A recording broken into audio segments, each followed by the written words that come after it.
ou présenter une offrande. Vous vous rendez compte que vous avez eu des différends avec un frère.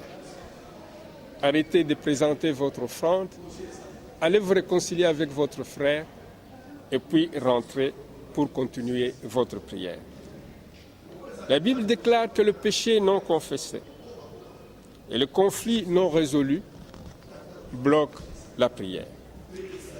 Bref, le succès d'une paix dépend des initiatives prises à temps, dépend de la qualité des interlocuteurs et dépend aussi de la place de la rencontre. Monsieur l'évangéliste, comment peut-on compatir avec les autres face à leurs problèmes? Je vous dirai ceci. Il faut utiliser plus vos oreilles que votre bouche. Avant de chercher à résoudre un problème, il faut d'abord écouter vos interlocuteurs, vous mettre dans la peau de votre interlocuteur, focaliser l'état psychologique dans lequel la personne ou le groupe se trouve et non les faits. Bref, compatir au malheur des autres, c'est montrer à vos interlocuteurs que vous éprouvez aussi de la peine face aux problèmes qu'ils sont en train d'endurer. Et à partir de ce moment-là, vos interlocuteurs verront que vous avez vraiment du respect à leur égard et que vous tenez réellement à résoudre le problème qui est le leur. Vous dites qu'il faut reconnaître votre part des responsabilités dans les conflits. Et si il est établi qu'on n'a aucune responsabilité dans ces conflits, comment va-t-on reconnaître sa part des responsabilités? Sachez que la responsabilité ne réside pas seulement dans l'acte négatif qu'on pose, mais peut-être, avant que le problème se pose, tu as été avisé, tu as été touché en tant que responsable du lieu, mais que tu n'avais pas réagi pour contrecarrer donc le problème, pour contrecarrer le conflit. À partir de ce moment-là, vous êtes d'une façon ou d'une autre responsable de ce qui est arrivé. Donc, ce qui est souhaitable ici, c'est de recevoir le plus possible d'informations pour savoir comment orienter vos négociations. Et pour cela, demandez à votre Dieu, suis-je moi-même le problème? Suis-je un obstacle pour résoudre ce problème? Si vous avez une part de responsabilité quelque part, il faut reconnaître cela, demander pardon à votre Dieu, et après cela, vous lui demandez de vous donner la sagesse, de vous donner l'intelligence pour vous permettre enfin d'intervenir d'une façon efficace dans les négociations. Parfois, la façon dont nous saisissons les négociations pour résoudre certains conflits peuvent aussi créer des problèmes, et des problèmes plus graves qu'à l'origine. Il faut s'attaquer aux problèmes et non aux individus. Est-ce facile de dissocier les coupables dans les infractions? C'est ça, hein? Infraction. Ok. Il faut s'attaquer aux problèmes et non aux individus.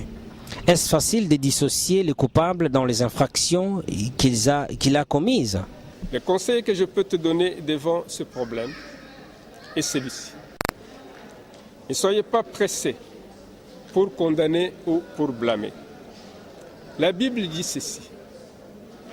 Une bonne réponse atténue la colère.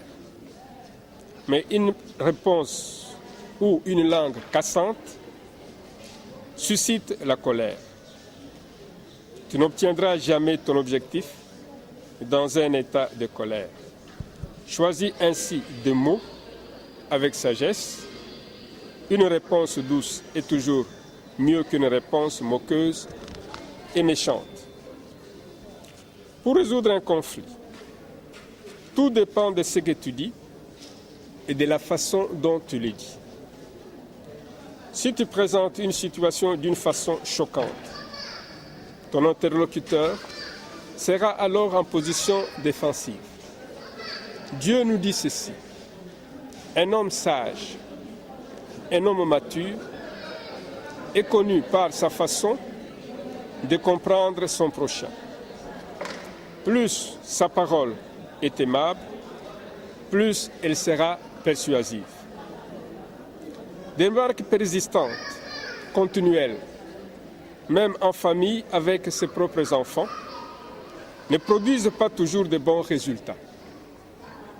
Si nous prenons par exemple ce qui se passe dans le monde, nous avons appris que pendant la guerre froide, les deux camps, pourtant opposés l'un à l'autre, s'étaient mis d'accord pour ne pas utiliser des armes à destruction massive. Aujourd'hui, des armes chimiques et biologiques sont bannies et le stock des armes nucléaires est en train d'être réduit. L'apôtre Paul résume cela de cette façon: n'utilise pas de mauvaises paroles, mais utilise plutôt des paroles serviables. Il faut dire ce qui est constructif, ce qui est nécessaire. Ainsi, ce que tu dis fera de bonnes choses à ceux qui t'entendront, et cela favorisera les climats de dialogue. Monsieur le pharmacien, tu dis qu'il faut coopérer le plus possible. Avec qui faut-il coopérer? Je te réponds directement qu'il faut coopérer avec tout le monde. L'apôtre Paul disait ceci: il faut faire tout ce qui est possible de ta part pour vivre en paix avec tout le monde. Mais il faut savoir que la paix a toujours un prix.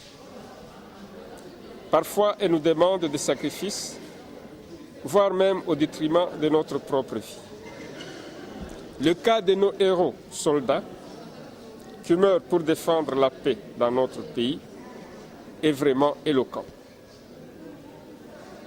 Pour l'intérêt de ta communauté, pour l'intérêt de ton pays, fais de ton mieux pour garder la paix avec tout le monde. Dans le sermon à la montagne, Luc 10, verset 31, Jésus nous dit ceci: ce que vous voulez que les autres fassent pour vous, faites-le de même pour eux. Monsieur le pharmacien Jean-Sébastien, en votre qualité d'évangéliste, qu'est-ce que le 7e principe nous conseille en disant qu'il faut envisager la réconciliation et non la résolution du problème? Comment peut-on réconcilier deux personnes sans chercher à résoudre le problème qui les oppose? Ce n'est pas réaliste de s'attendre à ce que tout le monde accepte tout.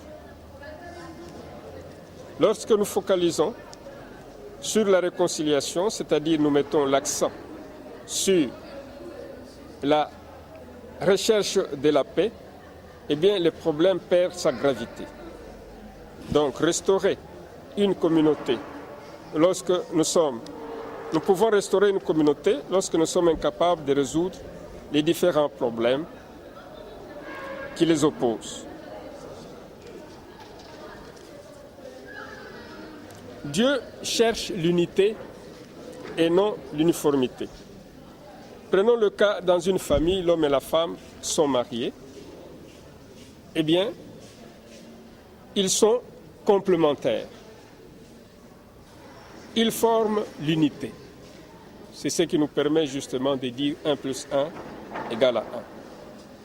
Donc, nous pouvons être différents, mais sans pour autant être des ennemis. C'est pour cela qu'on nous dit que la diversité est parfois très importante et c'est même une richesse pour une communauté. Alors, en ce moment-là, on va utiliser les dialogues ou même les débats, mais dans un esprit d'harmonie, car on vise un intérêt commun à la fin. On vise l'unité du pays, on vise le développement du pays. Les 7 principes que nous venons d'énumérer, ils sont faciles, ils sont simples, mais ils ne sont pas faciles. Cela demande beaucoup d'efforts. C'est pourquoi l'apôtre Paul disait ceci: « Travaille durement pour vivre en paix avec les autres. » Et quand tu travailles pour la paix, tu es en train de faire ce que Dieu souhaiterait faire. C'est pourquoi Dieu appelle les artisans de la paix ses enfants. Le mot de la fin. Que pouvons-nous tirer donc de ces messages? Il y a 3 choses que nous pouvons tirer de ces messages. La première chose, les relations avec nos semblables sont nécessaires. Il faut les entretenir malgré nos différences. Romains 12, 18 dit ceci: « Fais tout ce qui est possible pour ta part afin de vivre en paix avec tout le monde. » La question que nous devons nous poser est la suivante: de qui as-tu besoin pour restaurer la paix dans la famille, dans la communauté, dans ton pays? Nous disons directement de Dieu, qui te donnera la sagesse et l'intelligence pour accomplir correctement ta tâche. L'Éternel Dieu nous appelle donc à être artisans de la paix et partout où nous pouvons nous trouver. Pour être réconciliés avec Dieu, il faut entrer dans la maison de Dieu. Et comment allons-nous entrer dans la maison de Dieu? Il y a bien sûr des voies qu'il faut suivre pour entrer dans la maison de Dieu. Premièrement, il faut savoir que Dieu nous aime et il a un plan merveilleux pour notre vie. C'est pourquoi Jean 3,16 nous dit: Dieu a tant aimé le monde qu'il a donné son Fils unique, afin que celui qui croit en lui ne périsse point, mais qu'il ait la vie éternelle. Je souligne ici le mot « croit ». Nous savons également que c'est le péché qui nous sépare de Dieu. Et ça, nous pouvons le lire dans Romains 3, verset 23. Car tous ont péché et sont privés de la gloire de Dieu. Nous savons enfin que c'est par Jésus que nous pouvons nous réconcilier avec Dieu. Jean 14, verset 6 nous dit ceci: « Je suis le chemin, la vérité et la vie. Nul ne peut aller au Père sans passer par moi. » Nous devons obligatoirement accepter notre Seigneur Jésus-Christ dans notre vie comme notre Seigneur et notre Sauveur personnel. Et comment allons-nous l'accepter?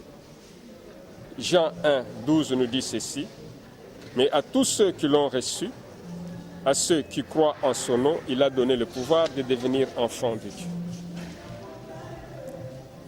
Et pour l'accepter, nous devons poser un acte.